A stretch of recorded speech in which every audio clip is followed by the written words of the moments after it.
Welcome to the World Affairs Council of the Monterey Bay Area. We hope you enjoy the following quick take on international affairs while we all wait out the COVID pandemic. Thank you.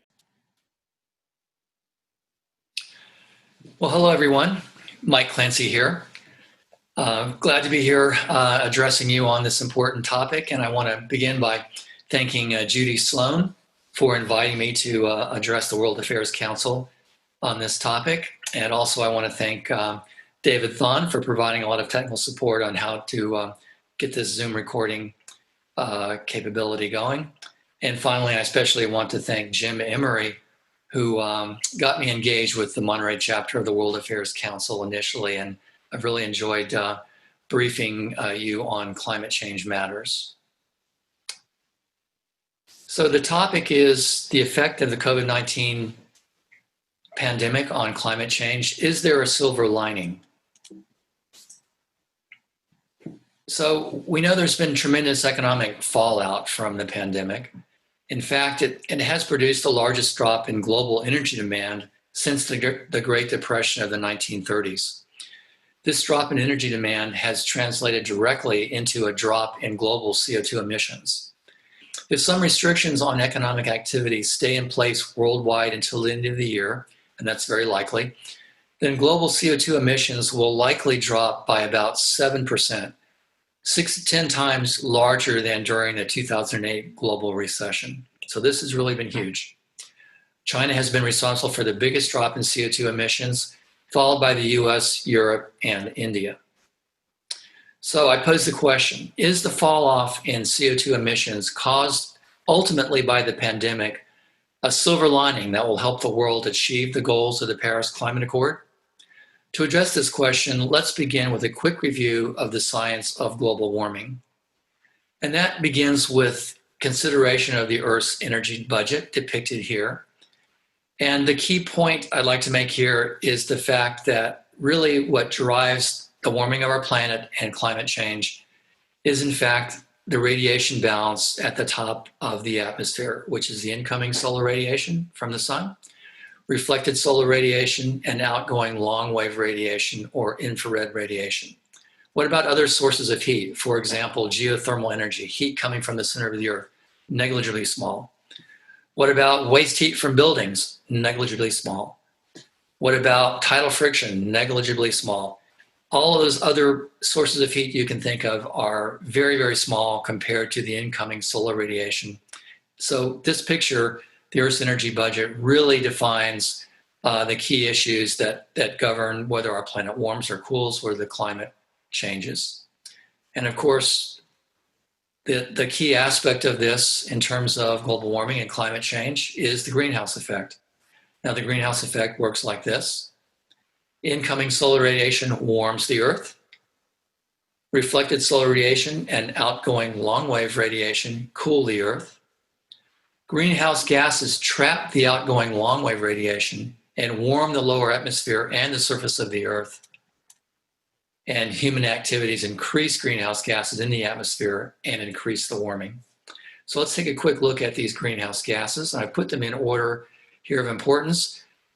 Water vapor, H2O, which we perceive as humidity in the atmosphere, actually traps more outgoing long-wave radiation than any other gas. So I put it at the top of the list here.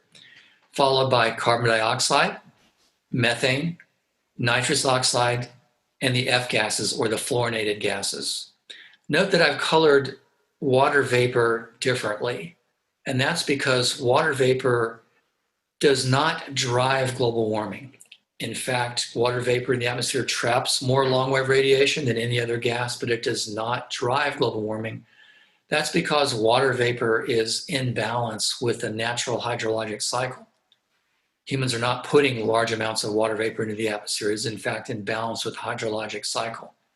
But the other gases here, the ones I've colored in magenta, are not in balance with any natural cycle. And in fact, humans are putting these gases into the atmosphere in very large amounts. So these are the anthropogenic greenhouse gases which drive global warming. Now, water vapor does contribute to global warming through the water vapor feedback loop, but it does not drive global warming. It's CO2, carbon dioxide, methane, nitrous oxide, and the fluorinated gases that drive global warming. So let's take a look at the relative impact of those anthropogenic greenhouse gases. Carbon dioxide accounts for about 72% of the current rate of global warming. Now, this is a snapshot in time. This reflects what's happening right now. It does not take into account, for example, the lifetime of these gases. It takes into account the potency of the gases and the concentration of the gases in the atmosphere currently. And you can see from this that CO2, carbon dioxide, is the dominant contributor to the current rate of global warming. CO2 emissions in the atmosphere are mainly caused by the burning of fossil fuels, but there are other things that put CO2 in the atmosphere as well, such as cement production and so forth. Now here's a plot of global CO2 emissions by year, going all the way back to 1900, in billions of tons per year. And you can see here, obviously beginning right about the end of World War II, a very rapid ramp up in CO2 emissions. And there are a couple of, several events that show up pretty clearly. Signature here, you can see the effect of the Great Depression, a pretty good decline in CO2 emissions. End of World War II, the first and second oil shocks, collapse of the Soviet Union, the 2008 financial crash, and now here we are with the COVID-19 pandemic. The likely result is shown by this red dot here that shows the forecast global CO2 emissions for all of 2020. So likely we'll be coming down here, and that's a very substantial decline, as we mentioned earlier. So the question is, how significant is that in terms of where we need to go? Well, the red dot shows where we're likely going to be at the end of 2020, but the blue dot down here shows where we really need to be by the year 2050 to stabilize CO2 in the atmosphere and put us on a path to achieve the goal of the Paris Climate Accord of holding global warming at the end of this century to no more than 1.5 degrees centigrade above pre-industrial. And you can see that's a long way to go. That's a long way to go. We've got 30 years to get from here to here. And in fact, the drop-off we've seen in 2020 caused by this huge economic global catastrophe is actually just a drop in the bucket compared to where we need to go. So the question on the table is the fall off in emissions a silver lining in the sense that it would put us on a trajectory, on a path to eventually get to be where we need to be to achieve the goals of the Paris Accord. We need to be right about here by 2050. That means back to about 1960s level, means a cut of about a factor of 2 to 3 above on emissions compared to where we are right now. And we need to keep cutting beyond that for the next 50 years, beyond 2050, such that by the end of this century, 2100, we're pretty close down to zero. We're not going to go all the way to zero, but we need to be pretty close to zero to hold global warming to 1.5 degrees centigrade. Right now, we're at about 1 degree C above pre-industrial, so it's going to be a heavy lift. So the question on the table is, does this fallout caused by the pandemic, does it provide an opportunity to put us on a trajectory to get where we need to be in 2050 and ultimately in 2100? Well, let's take a look at that. What's the outlook? On the positive side, many see the efforts to contain the economic fallout of the pandemic as an opportunity to accelerate the shift to cleaner energy alternatives. Options could include ensuring that economic stimulus programs prioritize investments in cleaner energy, or condition assistance to businesses, especially in carbon-intensive sectors, on drastic cuts in emissions. Similarly, financial industry bailouts could require banks to invest less in fossil fuel and more in climate change mitigation and resilience efforts. Prospects for a green stimulus and recovery are promising in Europe, which could provide an example for the rest of the world.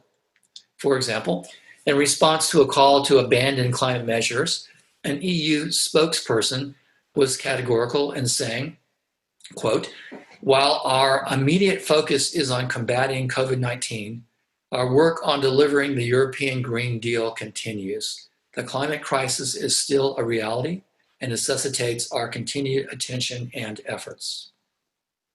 On the negative side, in the US, congressional Democrats have pushed for measures that would accelerate the shift to renewable energy alternatives when negotiating the recent stimulus package, but President Trump threatened to veto and the proposed measures did not survive. In the US, after the oil lobby petitioned the Trump administration to relax enforcement, EPA said it would not penalize companies that fail to comply with federal monitoring or reporting requirements if they could attribute their non-compliance to the pandemic.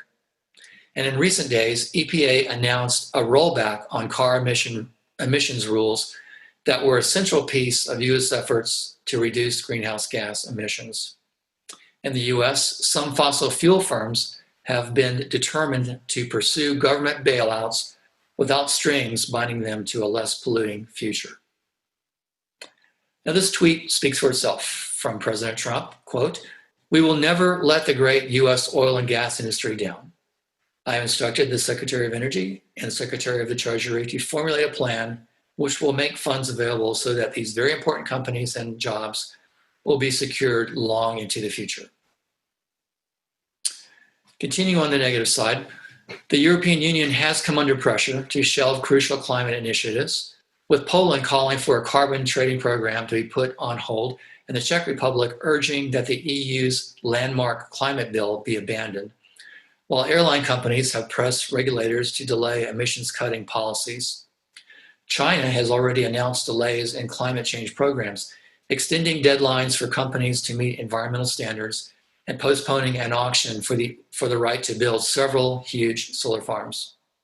China has accelerated its building of coal-fired power plants, approving in the first few weeks of March 2020 the equivalent of 7,960 megawatts of new coal-fired plants, which was more than the number agreed to in the whole of 2019. In Brazil, the Federal Environmental Protection Agency announced it is cutting back on its enforcement duties, which include protecting the Amazon from accelerating deforestation that could lead to the release of massive amounts of greenhouse gases that are stored in one of the world's most important carbon sinks. More on the negative side. Reducing greenhouse gas emissions to the levels required to halt and eventually reverse climate change will require significant investments. In fact, about 1% of global GDP every year for the next 30 years. Cash-strapped governments saddled with tremendous debt from stimulus spending will find it that much harder to make these needed investments in climate change programs. As the world struggles to recover economically, and with a glut of low-priced oil available, there will be tremendous temptation to forge ahead with heavy fossil fuel usage as a quick and cheap way to revive economies. And here, taken from Project Drawdown, which I highly recommend, that's drawdown.org, are some numbers regarding the investments required to get us where we need to be to combat climate change. Drawdown talks about two scenarios. Scenario one is to hold global warming to 2 degrees centigrade. Scenario two is to hold global warming to 1.5 degrees centigrade, which is the most stringent Paris Accord goal. Scenario one is going to require investment of about $23 trillion over the next 30 years, which is about 1% of global GDP. And scenario two, where we really like to be, is going to require about 30 trillion, which is 1.25% of global GDP. Now, the silver lining here, the good news I should say, is that in both cases, you get a significant return on investment. For scenario one, say the 30 years cost savings to the world is about 95 trillion, while scenario two, the savings are about 145 trillion. And looking at the impact on the US, annual cost for the US, assuming cost of partition in proportion to GDP, would be about 190 billion per year for scenario one and about 250 billion per year for scenario two. But again, return on investment, significant cost savings. So great cost savings makes sense, but still there's money upfront required, and it's going to be difficult to find that money upfront as we're trying to recover from this economic crisis. So continuing on the negative side, The UN's annual climate summit, which was scheduled to take place in Glasgow in November, was postponed until sometime next year as a result of the pandemic. Other international meetings related to climate, on biodiversity and oceans, for example, have also been postponed. While the need to mobilize governments to act on climate has never been more urgent, the inability to gather world leaders to address the issue could make it all that much more difficult to do so. So in summary, is there a climate change silver lining to the COVID-19 pandemic? My answer is no. Now, this is my opinion, and you may have your own opinion, and that's certainly perfectly fine. But my reading of the tea leaves here is the answer is no. In my opinion, the negatives outweigh the positives, as discussed on the prior slides. And history provides a clue as well. In the initial aftermath of the global financial crisis of 2008, global CO2 emissions decreased by 1.4%, only to rise by 5.9% by 2010, as the planet continued to warm at an alarming rate. So I conclude, unfortunately, that after the pandemic is over, we will be right back where we were before, or perhaps even worse off. As governments struggle with heavy debt and pressure to put people back to work quickly, investment in dealing with climate change may fall to lower priority. So what can you do? Well, here are some actions you can take as an individual.